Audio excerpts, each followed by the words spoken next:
باب قول الله ونضع الموازين القسط ليوم القيامة وأن أعمال بني آدم وقولهم يوزن. وقال مجاهد القسطاس العدل بالرومية، ويقال القسط مصدر المقسط وهو العادل، وأما القاسط فهو الجائر. وبه قال حدثنا أحمد بن أشكاب قال حدثنا محمد بن فضيل عن عمارة بن القعقاع عن أبي زرعة عن أبي هريرة رضي الله تعالى عنه قال قال النبي صلى الله عليه وسلم: كلمتان حبيبتان إلى الرحمن خفيفتان على اللسان ثقيلتان في الميزان سبحان الله وبحمده سبحان الله العظيم. صدق الله وصدق رسوله النبي الكريم، ونحن على ذلك لمن الشاهدين، والحمد لله رب العالمين. اللهم صل على سيدنا ومولانا محمد وعلى آل سيدنا ومولانا محمد وبارك وسلم. الہی مطلع انوار رحمت ساز جانم را، کلید مخزن انوار دل گردہ زبانم را. معزز سامعین، گرامی قدر علماء کرام اور میرے محترم بھائی و بزرگوں اور عزیز طالبات، معزز خواتین، ایک آیت قرآن مجید کی پڑھی ہے اور بخاری شریف کی آخری حدیث ترجمۃ الباب سمیت آپ کے سامنے پڑھی ہے. اس آخری حدیث کی جو بات ہے، اگر ہم علمی اصطلاحات کی طرف جائیں تو یہ 5-10 منٹ کی بات ہے، لیکن چونکہ میں بھی دور سے آیا ہوں اور آپ حضرات بھی دور دور سے آ کر اکٹھے ہو چکے ہیں اور اس میں عوام کا مجمع بھی زیادہ ہے، تو علمی اصطلاحات سے ہٹ کر ہمارے بہن بھائیوں کے فائدے کے لیے میں کوشش کروں گا کہ سادہ سی بات ہو جائے اور بات ان کو سمجھ میں آ جائے. میں آپ کو ایک بات عرض کر دوں، پہلے آپ کی توجہ چاہیے کہ ایک غنی ذات ہو، غنی، اور اس کے پاس کوئی دوسرا ہدیہ لے کے آئے اور ہدیے میں ایسے انداز سے پیش کر دے کہ صاحب میں اتنا ہدیہ آپ کو دے رہا ہوں، آپ کو اس طرح کا ہدیہ دینے والا میرے بغیر کوئی اور شاید نہ ملے، اگر یہ آپ قبول کر دیں تو آپ کی کمی دور ہو جائے. کیا خیال ہے وہ غنی ذات کیا کہے گا کہ اپنے ہدیے کو اپنے پاس سنبھالو، تمہارے ہدیے جیسے ہمارے پاس بے تحاشا پڑے ہوئے ہیں، ہمیں تمہارے ہدیے کی ضرورت نہیں ہے. یہ کہے گا یا نہیں؟ دینے والا اکڑ میں ہے، عجب میں ہے، غرور میں ہے اور اپنے کو مستغنی سمجھ رہا ہے، تو لینے والا رد کر دے گا کہ ہمارے پاس پہلے سے ایسی چیزیں موجود ہیں. لیکن اگر ایسی صورت ہو جائے کہ ہدیہ لانے والا وہ اسپیشل ہدیہ نہ لائے، سادہ سا ہدیہ لے کے آئے اور ساتھ یہ کہے کہ حضرت آپ تو غنی ہیں، آپ کو ہمارے ہدیے کی ضرورت بالکل نہیں، میرے پاس کوئی ایسا قیمتی ہدیہ نہیں، جو میں لے کے آیا ہوں یہی ہے. اگر آپ نے یہ ہدیہ قبول کر دیا تو اس میں ہماری بھلائی ہو جائے گی، آپ کو فائدہ نہیں ہوگا، ہمیں فائدہ ہو جائے گا. کیا خیال ہے؟ اس انداز پر ہدیہ دینے والا اس غنی ذات کو، یہ غنی کیا کر دے گا؟ جھولی بچھا دے گا اور اس ہدیے کو رد نہیں کرے گا، بخوشی قبول کر دے گا، جھولی بچھا کے لے لے گا. پہلے والے آدمی اور دوسرے آدمی کے اندر فرق ہے. پہلا ہدیہ زیادہ دے رہا ہے لیکن اکڑ سے دے رہا ہے اور غنی ذات کو دے رہا ہے. دوسرا ہدیہ کم دے رہا ہے لیکن عاجزانہ درخواست کے طور پر دے رہا ہے، تو دونوں میں بہت بڑا فرق ہے۔ ہم اور آپ سارے کے سارے یہ جتنے اعمال ہیں، یہ سب ذکر اذکار ہے، یہ سارا وعظ و نصیحت ہے، یہ سارا درس و تدریس ہے، یہ سارا کا سارا ایک غنی ذات اللہ رب العالمین کے سامنے پیش کر رہے ہیں۔ وہ ہمارے وعظ و نصیحت اور عبادات کے بغیر الہ تھا، اور ہماری ان ساری محنتوں کے بغیر الہ ہے، اور ہماری ان ساری محنتوں کے بغیر الہ رہے گا۔ ہمارے ان کاموں کے ساتھ اللہ تبارک و تعالیٰ کی ہستی میں کوئی تغیر تبدل نہیں آتا، کوئی ترقی نہیں ہوئی۔ تو اگر ہم یوں اللہ رب العالمین کے سامنے پیش کر دیں کہ میں نے یہ کیا، میں نے یہ کیا، میں نے یہ کیا، میں یہ کر رہا ہوں، تو اللہ تبارک و تعالی میں نے جو مثال دی غنی ذات والی پہلی صورت اس طرح رد کر دے گا کہ تمہاری ان چیزوں کی ہمیں ضرورت نہیں، ہمارے پاس بے تحاشا ایسے پڑے ہوئے ہیں، اپنا ہدیہ اپنا عمل واپس لے جاؤ۔ لیکن اگر ہم عاجزانہ انداز اختیار کر دیں، اپنے کو محتاج سمجھ کر اچھا عمل کریں کہ اللہ یہ اچھائی تیرے ساتھ وابستگی کی وجہ سے میرے لیے قیمتی بن رہی ہے، تو اللہ رب العالمین اچھائی کے لیے جھولی بچھا دے گا، اور اللہ تعالیٰ بڑی خوشی سے اسے قبول کر دے گا۔ اس بات کی سب سے پہلی مثال میں آپ کے سامنے عرض کر رہا ہوں، پوری دنیا میں سب سے پہلی مثال آدم علیہ السلام کے دو بیٹے تھے۔ جب دونوں بیٹے آپس کے اندر الجھ گئے ایک مسئلے میں، عورت ذات کے بارے میں، دونوں میں رنجشیں بڑھتی گئی۔ ایک بیٹا گناہ پر مصر تھا، وہ ایک گناہ پہ دوسرا گناہ کر رہا تھا، قابیل۔ دوسرا بیٹا وہ گناہوں سے بچ کے تقوی کی زندگی گزار رہا تھا، حابیل۔ باپ نے سمجھایا آدم علیہ السلام نے، لیکن قابیل اپنی بات سے واپس نہیں آ رہا تھا۔ حابیل تو پہلے ہی سے متقی تھا، وہ حق پر تھا۔ بعد میں یہ کہا گیا ان کو کہ آپ ایسا کرو، قربانی اللہ کے سامنے رکھ دو، قربانی رکھ دو۔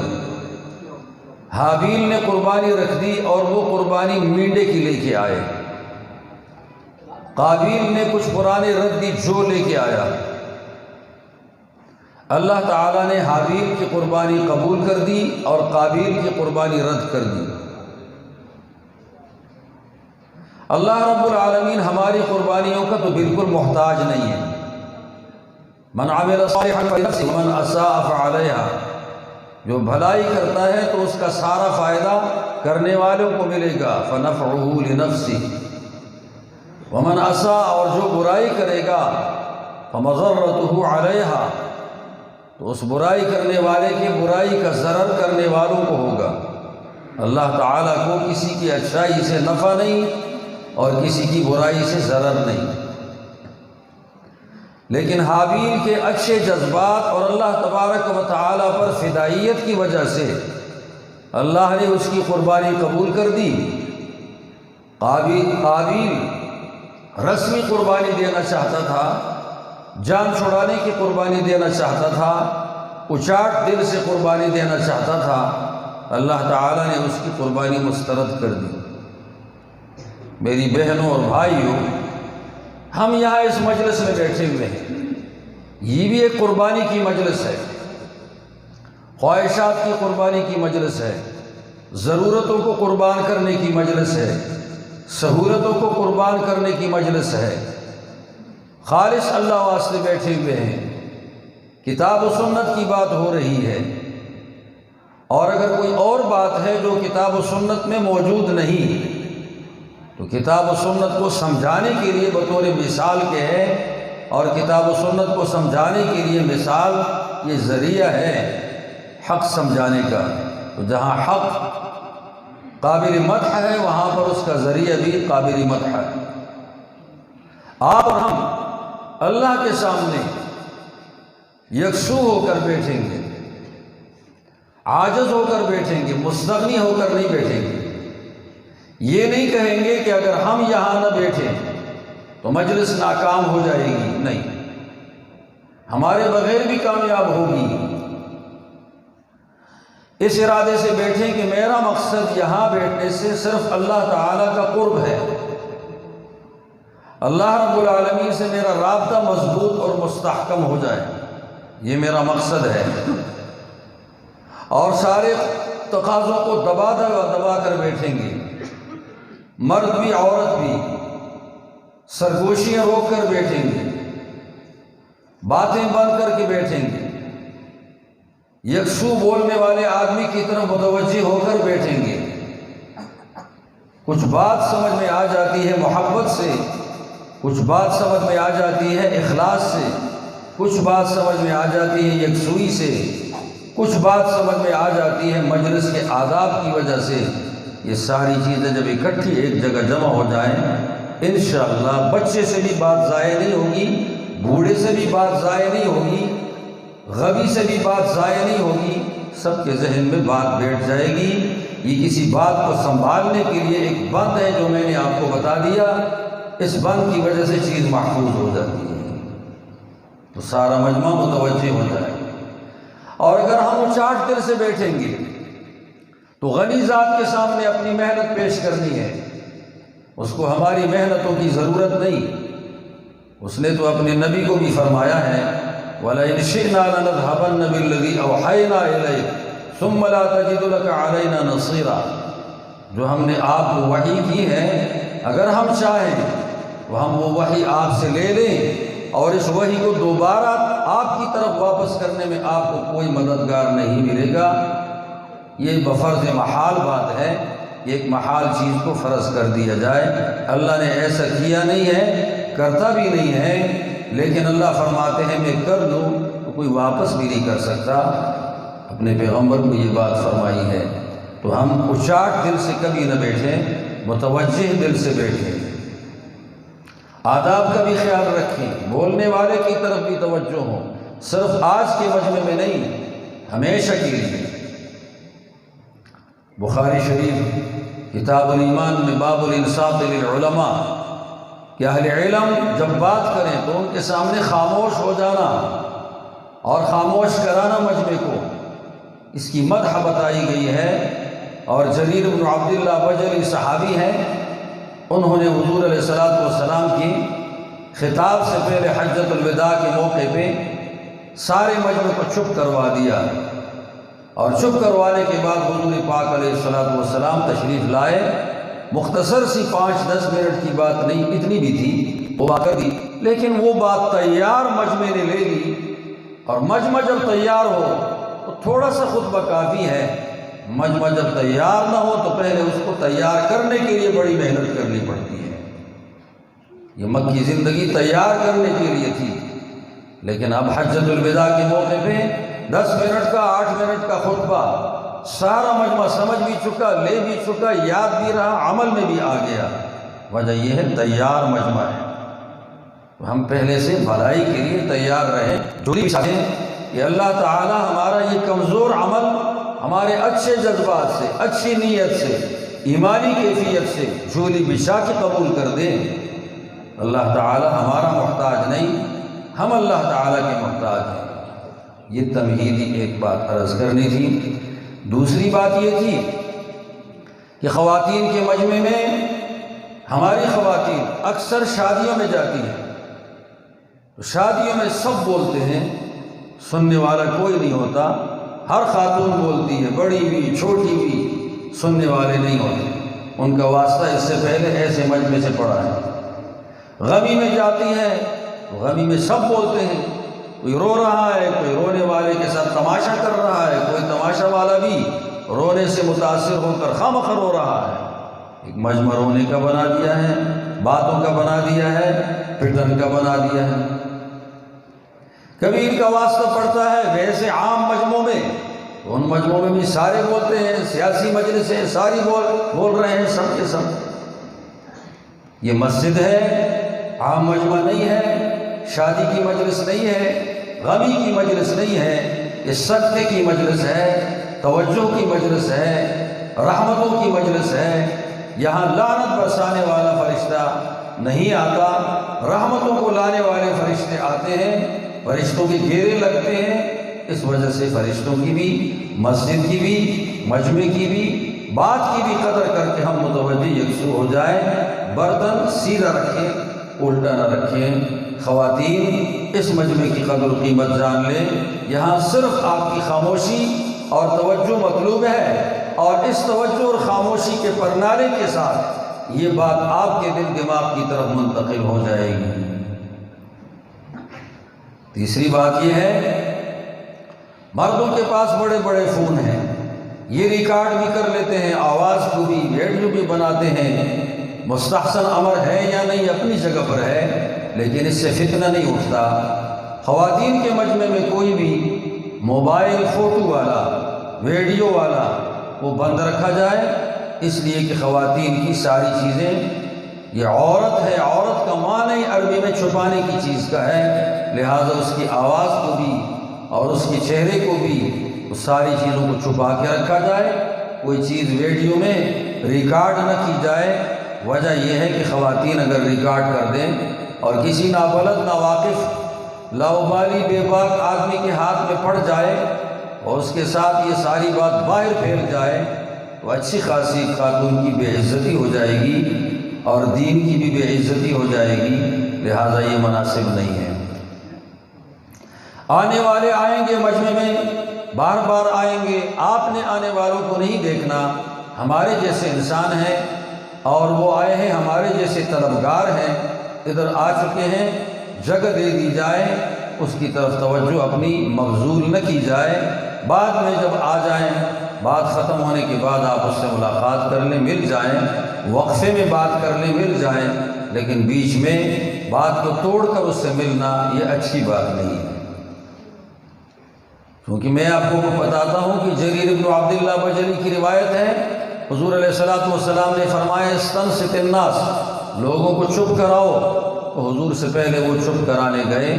میں بھی آپ کو، ہمارے معزز مہمان جو بہت دور سے آ رہے ہیں، میں تو مانسیرے کا ہوں اور وہ ملتان کے ہیں، اور وہ بڑے بڑے حضرات کی نشانی ہے، تو میں ان کے خاطر آپ کو جریر بن عبداللہ بجلی کی طریقہ کار کے اوپر عمل کر کے خاموش کرنے کے لیے یہ وصیت کر رہا ہوں۔ بات تو بعد میں وہ کریں گے، دل گرمانے کی بات کریں گے، یہاں تو تدریس والی بات چلے گی، اور تدریس کی بات میں جوش نہیں ہوتا، طرزیں بھی کوئی نہیں لگاتا، مختلف قسم کے انداز بھی نہیں ہوتا، وہاں تو اسلوب علمی چلتا ہے، اور اسلوب علمی میں مقصود ہے تفہیم الناس، لوگوں کو سمجھا دینا۔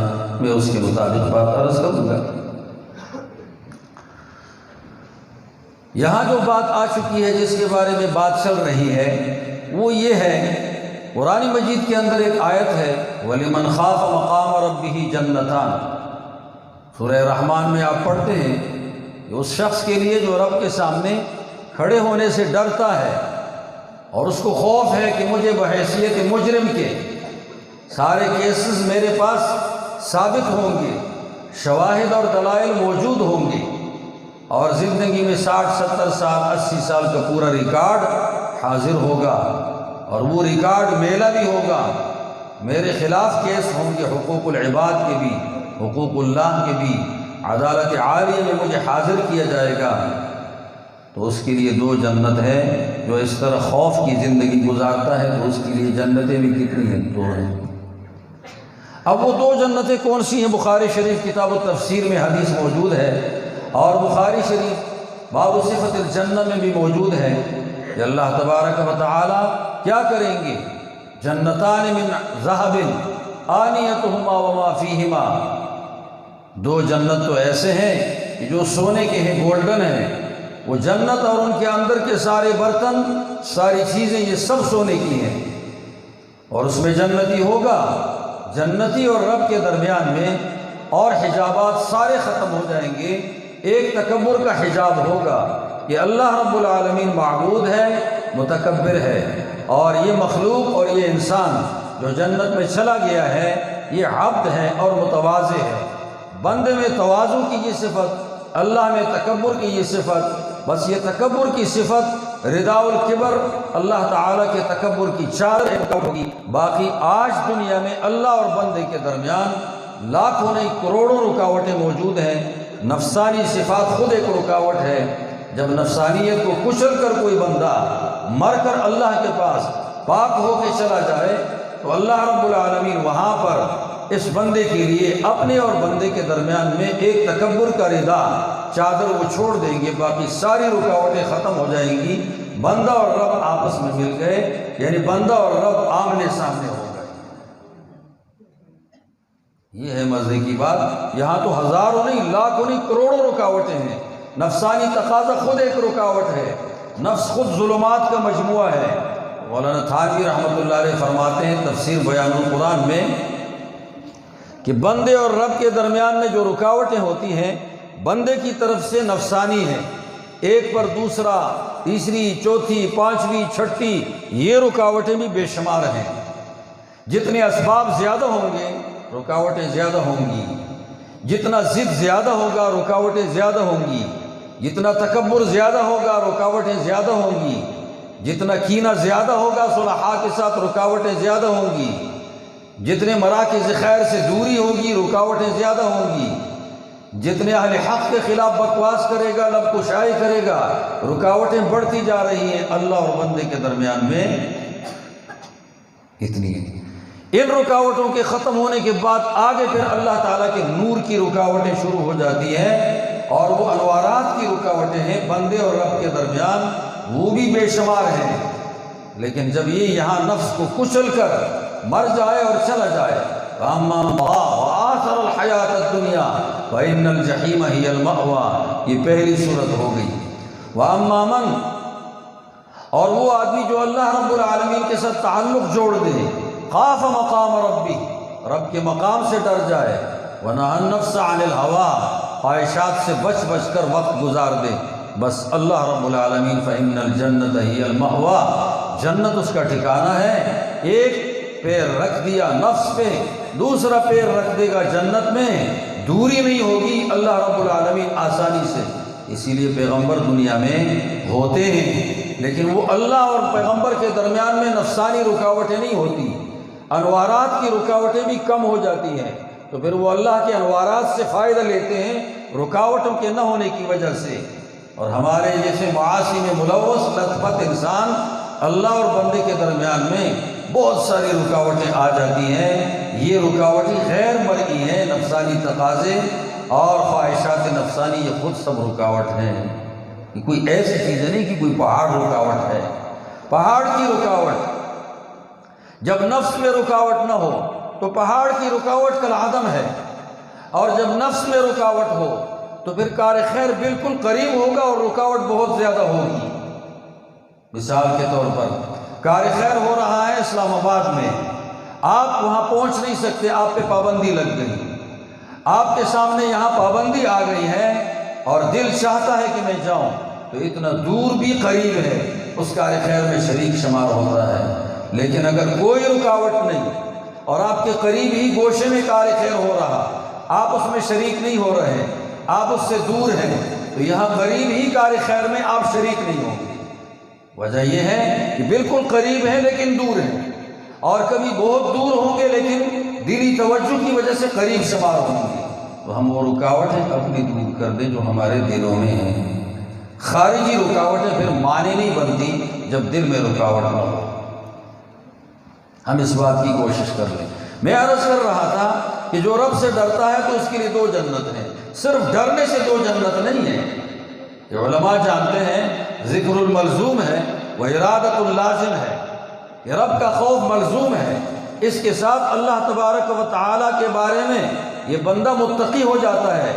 خوف تقوی کی اس کے درس کو دیتا ہے، تقوی کا سبق دیتا ہے، تو جب خوف آ گیا تقوی خود بخود آ جاتا ہے، تو پھر یہ اللہ سے ڈرنے والا متقی ہوتا ہے، اور متقی کے لیے اللہ تعالیٰ نے دو جنت رکھی ہیں۔ یہاں ایک سبق امام بخاری دے رہے ہیں عوام کے لیے، علماء کے لیے جو سبق تھا وہ اور ہے، وہ 10 منٹ کی بات ہے۔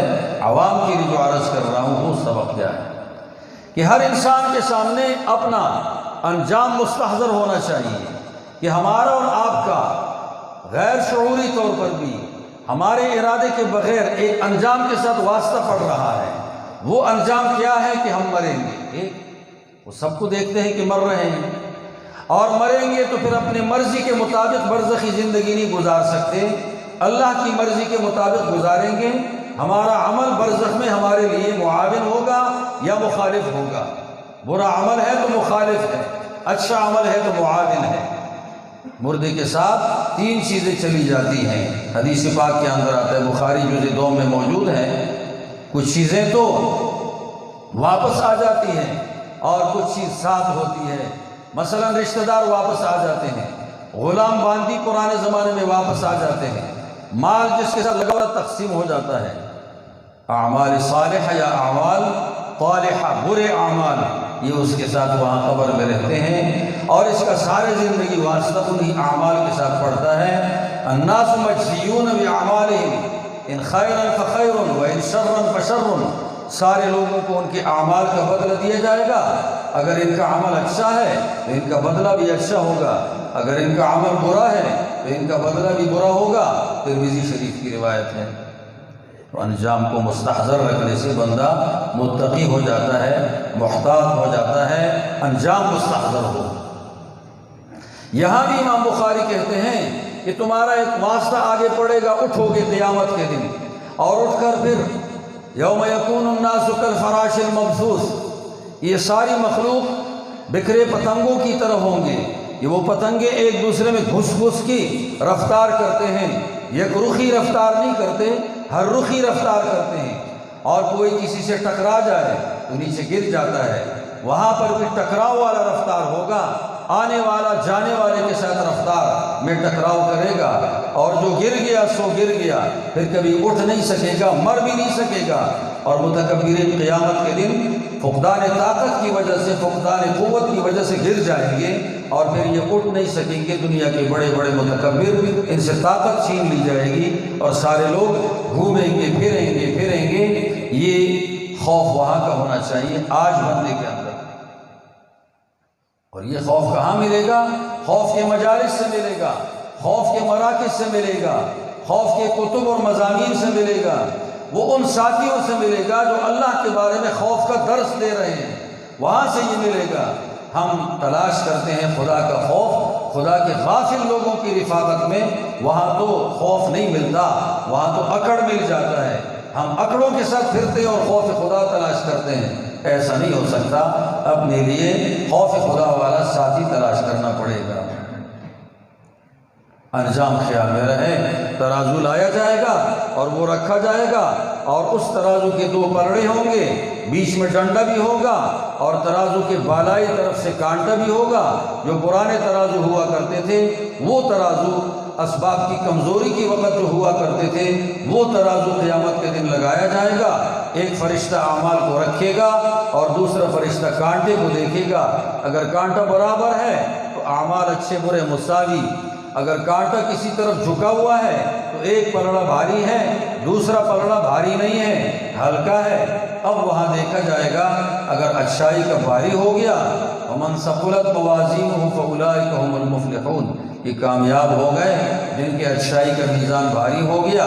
ومن خفت موازینہ فاولئک الذین خسروا انفسهم، اور جن کے بھلائی کا ہلکا ہو گیا پلڑا، یہ وہ لوگ ہیں جنہوں نے اپنے نفسوں کو خسارے میں ڈال دیا کہ محنتیں تو کی لیکن محنت کے نتائج نہ پا سکے، محنت کے نتائج غلط تھے، محنت غلط تھی تو نتیجہ غلط تھا، یا محنت ٹھیک تھی لیکن محنت کے پیچھے صفات غلط تھی تو محنت بھی غلط ہو گئی۔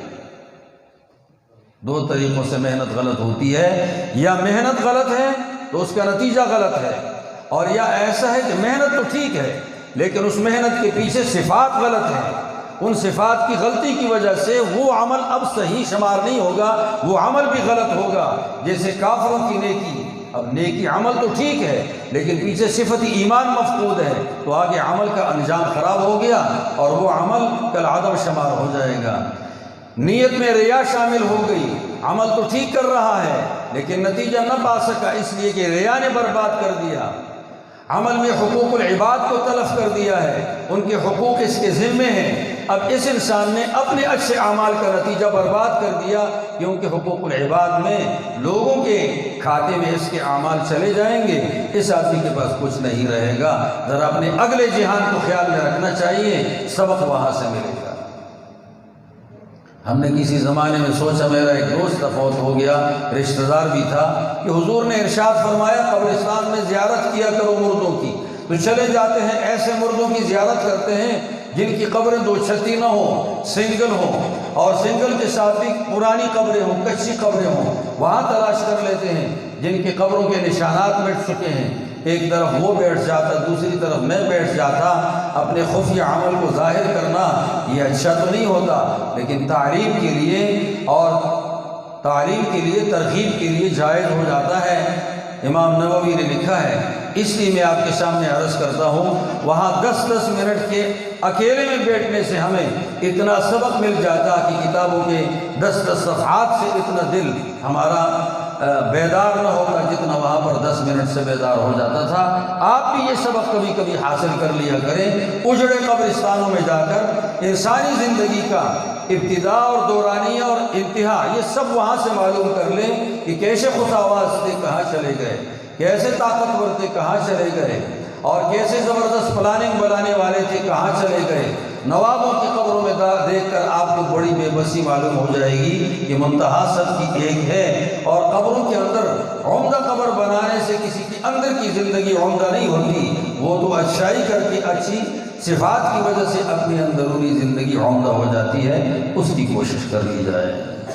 فَإِنَّهَا تُذَكِّرُكُمُ الْآخِرَةَ وَتُزَهِّدُ فِي الدُّنْيَا، قبروں کی زیارت آخرت یاد دلاتی ہے اور دنیا میں بندے کو بے رغبت بنا دیتی ہے کہ میری منتہا یہ جگہ ہے، لہذا دنیا سے اتنا دل نہیں توڑنا چاہیے۔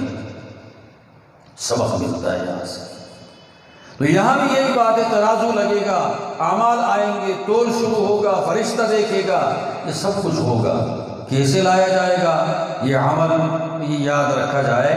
یہ سارے 7 آسمان کیسے آئے، یہ ساری 7 زمینیں کیسے آئی، یہ سارا نظام کیسے سیٹ ہو گیا، اور یہ سارا نظام کیسے چل رہا ہے، اور اس کی آب و تاب کو اللہ رب العالمین کبھی ہٹاتا بھی ہے اور کبھی واپس لاتا ہے۔ سردی میں بہت سارے جہان کی چیزوں کا آب و تاب ختم ہو جاتا ہے سردی کی وجہ سے، اور بہار کے اندر دوبارہ واپسی ہو جاتی ہے، اور ہر چیز کے ابتدا اور انتہا میں ہمارے لیے سبق ہے، دورانیہ میں بھی ہمارے لیے سبق ہے کہ ہماری یہ زندگی بھی پودے کی طرح ہے، ابتدا بھی تھی، دورانیہ بھی تھا، آخر میں پودا خشک ہو کر ریزہ ریزہ چور ہو چکا، بیج کی وجہ سے دوبارہ پھر آیا، جڑوں کی وجہ سے دوبارہ پھر آیا۔ تو اللہ رب العالمین نے ہمارے انسانی اعضاء میں کشش رکھی ہوئی ہے، اس کشش کی وجہ سے اس انسان کا مر کر چور چور ہو کر دوبارہ اللہ تعالیٰ کے آرڈر سے زندہ ہونا آسان ہے۔ وَهُوَ الَّذِي يَبْدَأُ الْخَلْقَ ثُمَّ يُعِيدُهُ وَهُوَ أَهْوَنُ عَلَيْهِ، اللہ تعالیٰ پر یہ دوبارہ لانا بڑا آسان ہے۔ پہلی بار کام کرنا مشکل ہوتا ہے، اور ایک بار کرنے کے بعد، اجاڑنے کے بعد دوبارہ کرنا بہت ہی آسان ہے۔ اللہ تعالیٰ کے کہ اللہ لا سکتا ہے جب وہ چیزیں آسمان بنا چکا، زمین بنا چکا، تو اس کے لیے انسان کو دوبارہ لانا، اس کے اعمال کو دوبارہ لانا، اور دوبارہ ایک نئی دنیا کی منظر قائم کرنا۔ یوم تبدل الارض غیر الارض والسماوات وبرزوا للہ الواحد القہار، آسمان اور زمین سارے تبدیل ہو گئے اور ایک میدان بن چکا، اور اس کے بعد وبرزوا، سارے کے سارے واحد اور قہار ذات کے سامنے حاضر ہو چکے، سب کا ظہور ہو جائے گا، بارش برس جائے گی، ساری انسانیت دوبارہ واپس آ جائے گی اس کے ساتھ، اور ایسی آئے گی جس طرح کہ بہار کے موسم میں نمناک مٹی کے اندر، زرخیز مٹی کے اندر پودا نکل آتا ہے جگہ جگہ سے، وہاں تصور کسی کا نہیں ہوتا، پودے نکل جاتے ہیں، اس طرح انسان ان پودوں کی طرح آ جائیں گے، اور زمین پھر اپنے اندر کا سارا ثقل نکال لے گی جو دبا کے رکھ چکی ہے ہزاروں سال تک، وہی چیز دوبارہ واپس آ جائے گی۔ یہ اسلام کا تصور ہے اور اسلام کا عقیدہ ہے، ہو کے رہے گا یہی، کیونکہ یہ اللہ تعالیٰ کی طرف سے ترجمانی ہے۔ باقی جو لوگوں نے کہا ایسا نہیں ہوگا ایسا نہیں ہوگا، وہ اللہ کی ترجمانی نہیں ہے بلکہ وہ خود ساختہ ذہنیت ہے، اور اللہ خود ساختہ ذہنیت کے مطابق کام نہیں کرتا۔ اللہ تبارک و تعالیٰ اپنی ترتیب اور دستور کے مطابق کام کرتا ہے۔ دستور انبیاء کو لیتا ہے، ترتیب انبیاء کو لیتا ہے۔ جو لوگ بول رہے ہیں انبیاء کے خلاف، یہ ذاتی رائے ہے، اللہ اس کی پابندی نہیں کرتا، اللہ اپنے دستور کی پابندی کر رہا ہے۔ یہ بالکل آسان ہے، یہ بالکل کیا ہے، آسان ہے۔ میں اگر آپ سمجھے مناسب ایک مثال عرض کر دیتا ہوں، پتہ چل جائے گا۔ دیکھیں، پل بنا دیتے ہیں بڑے بڑے، اور ان پل کے اندر بنانے کے بعد یہ بنانے والے مٹیریل کو دیکھ کر کہ لوہا کیسے لگا ہے، کس کمپنی کا ہے، اور یہ بجری کیسی لگی ہے، سیمنٹ کون سی کمپنی کا لگا ہے، اور کتنا کتنا لگا ہے، یہ پل ہم نے بنا دیا، 500 سال تک یہ پل کام کرے گا ہمارے تجربے کے مطابق۔ وہ یہ لکھ لیتے ہیں 500 سال پورا ہونے سے 1 سال پہلے وہاں دوسرے متبادل پل کو شروع کر دیتے ہیں جہاں منظم گورنمنٹ ہوتی ہے، اور جہاں ہمارے گورنمنٹ کی طرح ہوتی ہے وہ کہتے ہیں چلو یار یہ پبلک ویسے زیادہ ہو رہی ہے، کچھ ادھر بھی گر جائے مر جائے، نفری کم ہو رہی ہے، وہ تو خوش ہوتے ہیں۔ لیکن جہاں منظم گورنمنٹ ہو وہ پھر نیا بنانا شروع کرتے ہیں، اور وہ پرانا پل 500 سال کے بعد آہستہ آہستہ اس کی بجری گرتی ہے، سیمنٹ بجری کو چھوڑ دیتا ہے، لوہا یہ بھی بجری کو چھوڑ دیتا ہے، اور لوہے کے اعضاء بھی ایسے پرزے بھی گرنے شروع ہو جاتے ہیں۔ آہستہ آہستہ 1-2 سال کے اندر یہ پل ختم ہو جاتا ہے۔ میں نے خود اس کا تماشا حویلی میں ایک پل کے اندر کیا تھا، اور وہاں میں اسی بات کو سمجھ چکا تھا، وہاں سے نیا بن رہا تھا اور پرانے کا میں نے پرانے زمانے میں تماشا کیا تھا۔ اللہ کے ہاں بھی کائنات کے لیے ایک تدبیر رکھی ہوئی ہے کہ فلانے وقت تک کائنات کی پرزے آپس میں ایک دوسرے کے ساتھ منظم ہوں گے اور ایک دوسرے کے لیے مددگار بنیں گے، لیکن جب میری طرف سے آرڈر آ جائے تو پرزوں کی مددگاری ختم ہو جائے گی، ہر پرزہ دوسرے پرزے سے بیزار ہوگی، زمین بھی ٹوٹ جائے گی، آسمان بھی ٹوٹ جائیں گے، تارے بھی ٹوٹ جائیں گے، پانی کو بھی آگ لگ جائے گی۔ اللہ رب العالمین کے آرڈر کی دیر ہے، باقی پرزے ایک دوسرے کے ساری چیزیں چھوڑ دیں گے۔ اسی کو سورۃ الانعام میں امام راضی رحمۃ اللہ تعالی علیہ نے اسی انداز سے بیان کیا ہے۔ سب کچھ ہوگا جی، قدرت کے سامنے کوئی چیز ہر چیز ہار جاتی ہے، قدرت کسی چیز سے نہیں ہارتی۔ اسباب کے سامنے اسباب بھی ہار جاتے ہیں، اور اسباب قدرت کے سامنے بھی ہار جاتے ہیں۔ ہم قدرت پہ نگاہ رکھیں، سارا کام ہو سکتا ہے۔ جب ہم اسباب پہ نگاہ رکھیں گے تو ہمارا تصور یہی ہوگا کہ مرنے کے بعد جینا بھی ممکن نہیں، اور قبر کا عذاب بھی ممکن نہیں، اور قیامت کا دن بھی ممکن نہیں، جنت جہنم بھی ممکن نہیں۔ اگر ہم اسباب کو دیکھیں گے تو ہم اسباب کی غلامی میں ایسے عقائد سے بالکل دستبردار ہو جائیں گے۔ لیکن اگر ہم قدرت کو دیکھیں گے یہ سارے عقائد ماننے پڑیں گے۔ اسی لیے اہل بدعت اللہ رب العالمین کے صفات سے واقف نہیں تو پھر کیا کیا رائے مارتے ہیں اور کیا کیا غلط بات کرتے ہیں اللہ کی صفات سے واقفیت نہ ہونے کی وجہ سے۔ لیکن جہاں اللہ کی صفات سے واقفیت ہوگی تو پھر کوئی کام محال نہیں ہوگا، پھر اللہ رب العالمین نے جو بتایا ہے وہ ہو کر رہے گا۔ یہ ذہن اپنا بنانا چاہیے۔ ہمارے تبلیغ کا مقصود عوام میں اس ذہن کو پیدا کرنا تھا۔ یہ ذہن پیدا ہو جائے بہت سارا قرآن مجید خود ہی سمجھ میں آنے لگ جاتا ہے، اور بندہ اس کا مقصد سمجھ جاتا ہے، اگرچہ ترجمہ نہیں آتا، ترکیبیں نہیں آتی، لیکن مقاصد تک بندے کی رسائی ہو جاتی ہے۔ اگر کسی کو تبلیغ سے یہ فائدہ حاصل ہوا تو اللہ کا شکر ادا کرے، اگر یہ فائدہ حاصل نہیں ہوا تو تبلیغ میں کئی سال اور لگائے، نیت صاف کر لے، قصہ اس کا اب بھی نہیں بنا۔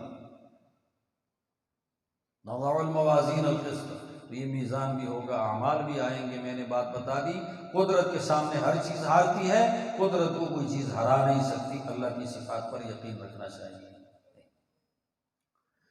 دوسری بات یہ ہے کہ قیامت کے دن ترازو میں عمل رکھا جائے گا، تو کبھی آپ نے سنا ہے کہ کسی عمل کو گن گن کر بدلہ دیا جائے گا کہ چلو جی گنتی کرو، 60 سال کی نمازیں اتنی بن گئی، 60 سال کی نمازیں آپ ان کو 5 میں ضرب دے دو تو 60 سال کی نمازوں کو 5 میں، یا 5 نمازوں کو 60 سال میں ضرب دے دو، یہ کتنی نمازیں بنیں گی؟ چلو جی شمار میں اتنی بن گئی، لو بھائی ایک نماز کے بدلے جنت دے دو اس کو۔ ایسا بالکل نہیں ہوگا، گن کر بدلہ نہیں دیا جائے گا، تول کر دیا جائے گا۔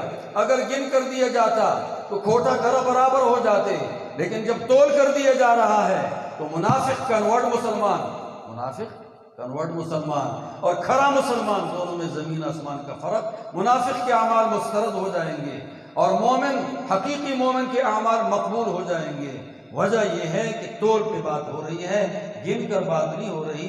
گنتی میں تو شاید دونوں برابر ہوں، لیکن تول میں ایک کے اعمال وزنی اور دوسرے کے اعمال مسترد ہلکے ہو جائیں گے۔ اپنے عمل کو وزنی بنانا چاہیے۔ یہاں سے پتہ چلا یہ وزن تو آپ جانتے ہیں، والوزن یومئذ الحق وَأَقِیمُوا الْوَزْنَ بِالْقِسْطِ وَلَا تُخْسِرُوا الْمِیزَانَ وَنَضَعُ الْمَوَازِینَ الْقِسْطَ فَمَنْ ثَقُلَتْ مَنْ خَفَّتْ، یہ الفاظ آ چکے ہیں۔ تو عمل کا بدلہ تول کر دیا جائے گا، گن کر نہیں ہے۔ جب گن کر نہیں اور تول کر ہے تو پھر اس کا مطلب یہ ہوا کہ ہمیں اپنے عمل میں وزن پیدا کرنا چاہیے۔ تو میں ایک حدیث میں غور کر رہا تھا، اذا احسن احدکم اسلامہ، جب تم میں سے کوئی آدمی اپنا اسلام اچھا کر دے، پانی دے،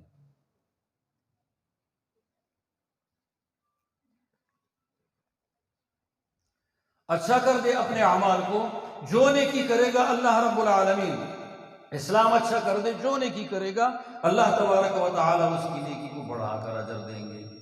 تو کبھی میں نے سوچا، بعض انسان کے 1,00,000 رکعت نماز اور دوسرے انسان کے 2 رکعت نماز یہ برابر نہیں ہوں گے۔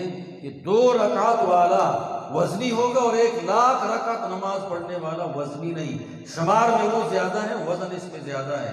اس کی وجہ یہ ہے، یہ مخلص بھی ہے، موحد بھی ہے اور متواضع بھی ہے، حقوق العباد ادا کرنے والا ہے۔ اس کے اعمال کا وزن زیادہ ہوا 2 رکعت کا، اور اس کے کروڑ لاکھ رکعت کا وزن گر گیا۔ وجہ اس کی یہ ہے کہ اس کی صفات خراب تھی۔ ایک تو صفات کی وجہ سے عمل وزنی ہو جاتا ہے۔ صدیق اکبر اور آج کا مسلمان برابر نہیں، اس کا نفل اور آج کے مسلمان کا فرض برابر نہیں۔ معلوم ہوا کہ وہ آدمی بڑا ہے، اس کی صفات بڑی ہے، تو اس کے عمل کا وزن بڑا ہو چکا، اس کا مستحب امت باقی امت کے فرائض سے زیادہ قیمتی ہے۔ وزن بڑھایا جائے صفات کی وجہ سے۔ دوسری صورت یہ ہے کہ وزن بڑھا دیا جائے حلال کی کمائی کی وجہ سے۔ حرام کی کمائی سے انسان کے اچھے عمل کا وزن گر جاتا ہے۔ حرام خور کی نماز حلال خور کی نماز برابر نہیں ہوگی۔ حرام خور کی منہ پہ ماری جاتی ہے، حلال خور کی اٹھا کر لے جائی جاتی ہے۔ یہ بڑا فرق ہے۔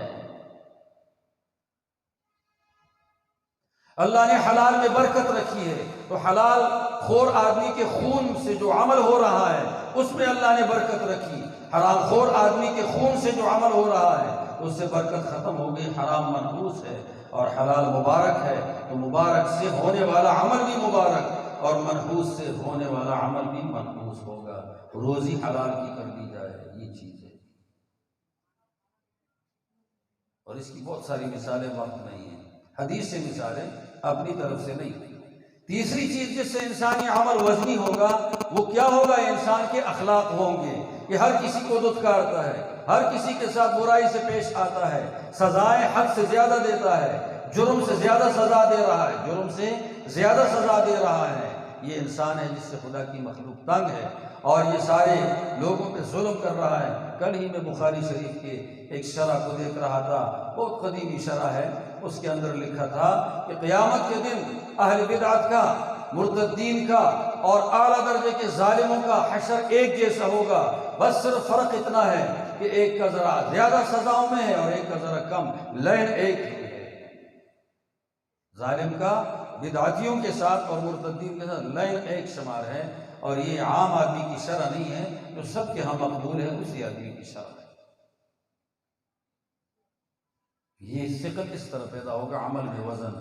اور چوتھی وجہ یہ ہے کہ عمل میں وزن پیدا ہوگا کس ذریعے سے پیدا ہوگا؟ کہ آپ اچھے لوگوں کے ساتھ تعلق رکھیں، اپنے عمل کو اچھوں کے ساتھ ملا کر پڑھیں، تو آپ کے عمل میں وزن پیدا ہو جائے گا۔ مثلا وزن ایسے پیدا ہوگا کہ حضرت عثمان رضی اللہ تعالیٰ عنہ خلیفہ تھے اور حضرت عثمان کے مخالفین خلافت لینا چاہتے تھے۔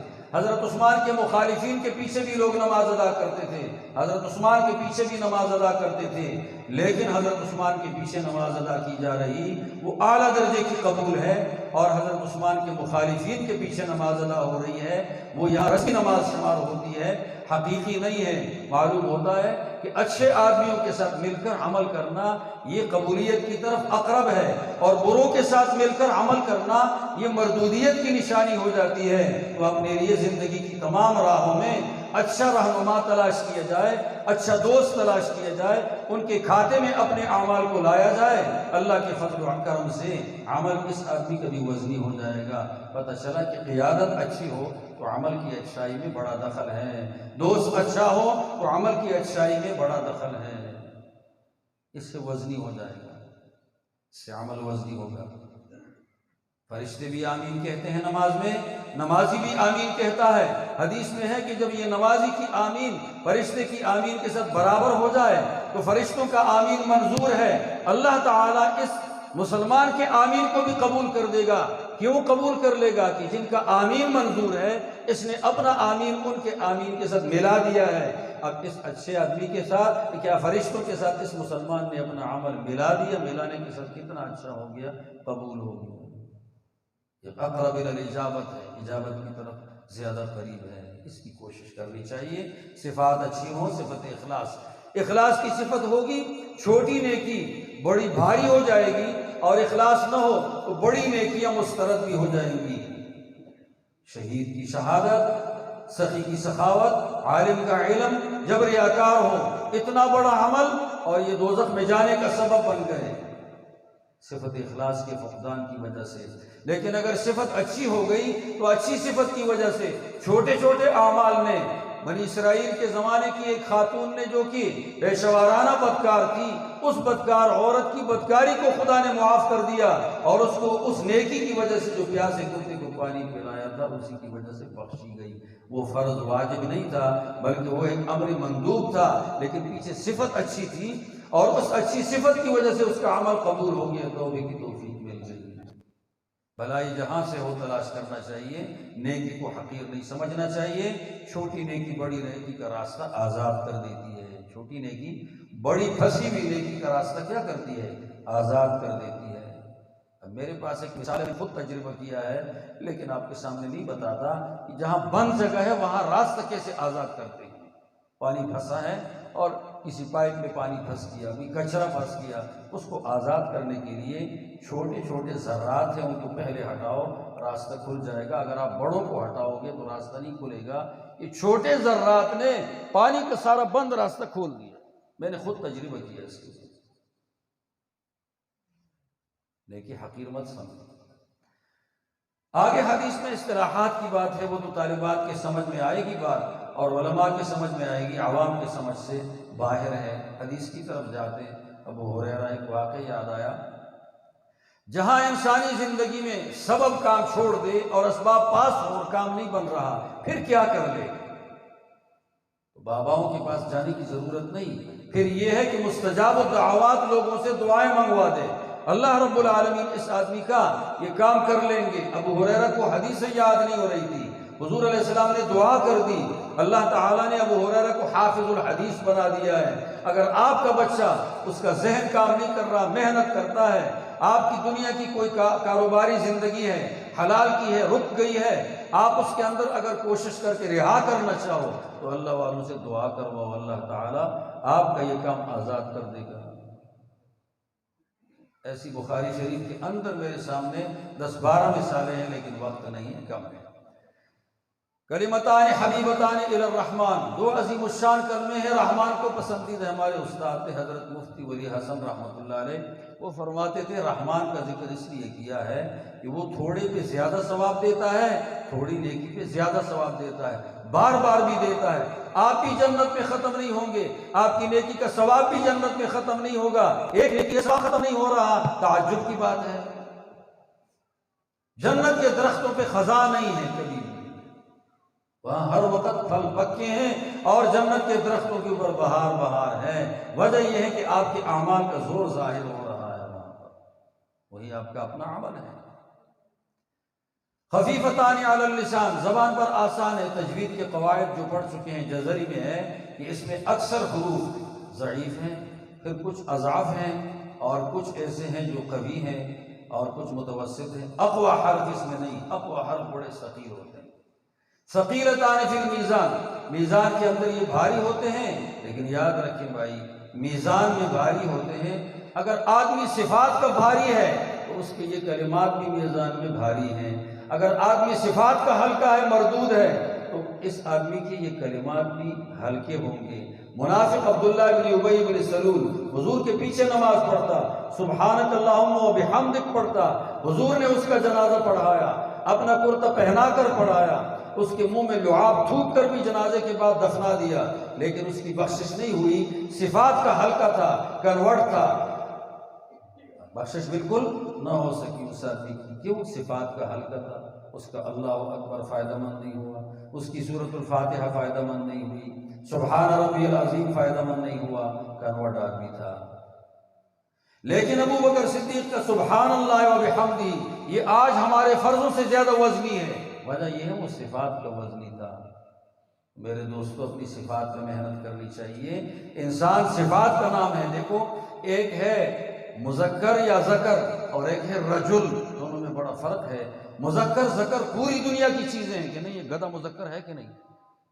مذکر تو وہ بھی ہے، علماء جانتے ہیں، لیکن رجل ہے، ہاں اس سے پتہ چلا کہ مذکر تو دنیا میں بہت سارے ہیں، لیکن رجل کی صفات ہوتی ہیں، وہ رجل صفات کا نام ہے۔ امرأہ صفات کا نام ہے، رجل صفات کا نام ہے، ورنہ مذکر اور مؤنث دنیا میں بے تحاشا ہے۔ اگر صفات امرأہ کی آ جائے پردہ تو ظاہر بات ہے یہ عورت واقعی عورت ہے، اگر شرافت آ جائے، حیا آ جائے تو یہ عورت ہے، اس کو امرأہ کہہ سکتے ہیں۔ لیکن اگر اس میں صفات نہیں ہے تو اس کو مؤنث تو کہہ سکتے ہیں، لیکن امرأہ نہیں کہہ سکتے، وہ تو کتی ہے، میرا جسم میری مرضی والی۔ رجل بھی صفات رجولیت رکھتا ہے، رجال لا تلہیہم تجارت ولا بیع، قرآن مجید میں صحابہ کو رجال کہا گیا ہے۔ صفت رجولیت ہونی چاہیے، جس کی صفات وزنی اس کی اچھائی وزنی میزان میں، جس کی صفات ہلکی اس کی اچھائی میزان میں ہلکی۔ وہ کلمات یہی ہیں جس کا انتظار تھا، آپ سارے اکٹھے ہوئے اس کے لیے، سبحان اللہ و بحمدہ سبحان اللہ العظیم۔ اب اس کا اگلا راز میں نہیں بتاتا، صرف اتنی بات ہے کلمتان سے لے کر میزان تک خبر مقدم ہے، سبحان اللہ و بحمدہ سبحان اللہ العظیم مبتدا مؤخر ہے۔ بلاغت کے قواعد میں سے ہے کہ خبر کو پہلے ذکر کرتے ہیں، مبتدا مؤخر کر دیتے ہیں تاکہ شوق پیدا ہو جائے اور مستمع انتظار میں رہے، کلمات کا وزن اور زور معلوم ہو جائے۔ کتاب بھی ختم ہو گئی اور یہ کلمات حمد اور تسبیح یہ ہمیشہ اختتام مجلس پہ کہنا چاہیے۔ اگر کسی اور کو کچھ نہ آتا ہو اتنا پڑھے، سبحان اللہ الحمدللہ، مجلس ختم کر دے، یا سبحان اللہ و بحمدہ سبحان اللہ العظیم پڑھ لے۔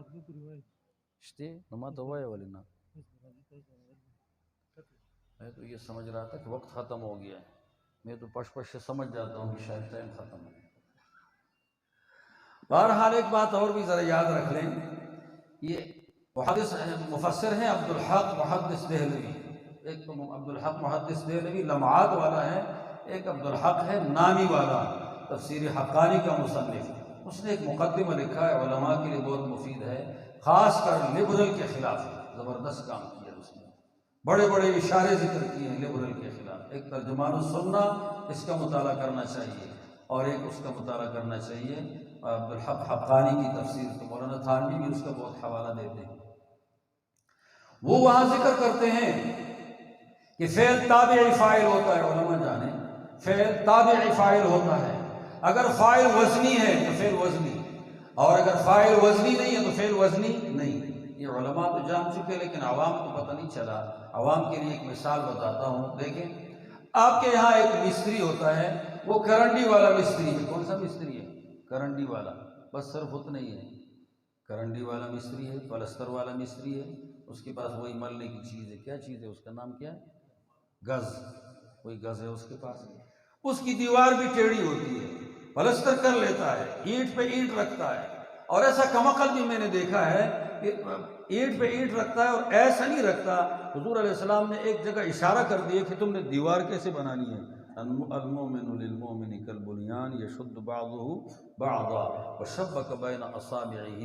حضور نے دیوار کا طریقہ بتا دیا ہے کہ مومن مومن کے لیے عمارت کی طرح ہے، یہ ایک دوسرے کی تائید کرے گا، مضبوط کرے گا. اور حضور نے ایسی مثال بتا دی جیسے کہ ایک اینٹ یا ایک پتھر کو دوسرے پتھر میں گھسیڑا جاتا ہے نا تو پھر پتھر وزنی ہو جاتے ہیں. مومن ایسا ہو جائے. دیوار کا طریقہ بھی بتا دیے ساتھ ساتھ اشارۃ النص کے ساتھ.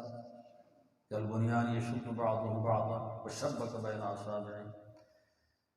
بہرحال وہ مستری جو کام کر لیتا ہے وہ کام بارشوں کے سامنے بھی نہیں ٹھہرتا، زلزلے کے سامنے بھی نہیں ٹھہرتا، اور کسی ایسے معمولی رش کی وجہ سے یا بوجھ کی وجہ سے بھی وہ دیواریں ٹوٹ جاتی ہیں، اور یا مرور زمان کی وجہ سے بھی وہ دیواریں اور پلستر گرنے لگ جاتا ہے. وجہ کیا ہے جی؟ کہ وہ فاعل اس کا اناڑی مستری تھا، ناسمجھ مستری تھا، کرنڈی گز والا تھا. یہی ہے نا. اور دوسرا مستری ہے وہ انجینئر کی نگرانی میں کام کر رہا ہے. انجینئر ہر کسی کو مستری نہیں بناتا، للو پنجو کو، وہ تو برس ہا برس کے تجربہ کار کو بناتا ہے، تابع فرمان کو بناتا ہے. اب انجینئر نے بنا دیے ہیں جی پل، اور وہ پل بنا دیے 200 سال تک گاڑیاں برداشت کر کے پل قائم ہے 200 سال، زلزلے سے بھی نہیں گر رہا. اتنے بڑے بڑے پل ہیں. تو کیا خیال ہے؟ وہ بھی سیمنٹ میں کام کر رہا ہے، یہ بھی سیمنٹ میں کام کر رہا ہے، لیکن یہاں فاعل زوراور نہیں ہے، وہاں فاعل کیا ہے؟ زوراور ہے. تو آپ اگر زوراور ہیں تو آپ کے چھوٹے چھوٹے اعمال بڑے زوراور ہیں، اور اگر آپ میں اور مجھ میں زوراوری ختم ہو گئی تو ہمارے بڑے بڑے اعمال بھی زوراور نہیں رہیں گے. اللہ تعالیٰ مجھے اور آپ سب کو توفیق نصیب فرمائے. بس آپ بھی پڑھیں گے سبحان اللہ و بحمدہ سبحان اللہ العظیم.